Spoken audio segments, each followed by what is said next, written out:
कुछ ऐसी ही है इनकी आदत। पहले कहते हैं मेरे हाथ से बनी चाय तुमसे ना बन पाएगी, और फिर मेरी चाय का पहला ही घूंट लेकर कहते हैं वैसे तुम्हारी बनाई चाय इतनी लाजवाब कैसे होती है।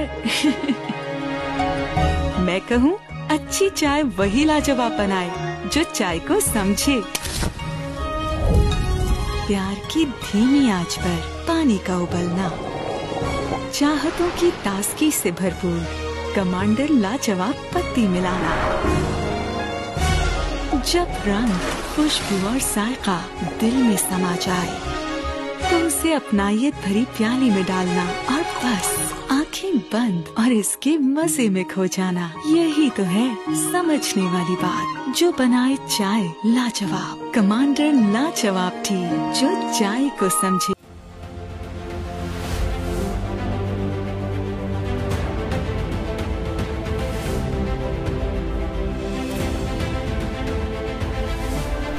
पाकपतन आरिफवाला आशूरा मुहर्रम अल हराम के सिलसिला में असिस्टेंट कमिश्नर आरिफवाला जरवट्टू की ज़ेर सदारत अमन कमेटी का इजलास मुनक़िद हुआ। DSP आरिफवाला, हाफिज खिजर जमान मेम्बरान district Aman committee, Chaudhry Zaheer Aslam Gujjar member Aman committee, Chaudhry Mudassar Saeed member Aman committee, Chaudhry Yasir Gujjar member Aman committee, Chaudhry Sarfaraz member Aman committee, Chaudhry Ehtesham Sarwar member Aman committee, उलमा कराम और तहसील भर की इंतजामिया ने शिरकत की। इजलास में मुहर्रम अल हराम के महीने में निकलने वाले जुलूस और मजालिस की सिक्योरिटी और इंतजामात पर तफसीली तबादला ख्याल किया गया, जिस पर अमन कमेटी के मेंबरान ने इंतजामिया के साथ हस्बे साबिक की तरह मुकम्मल ताउन यकीन दहानी कराई।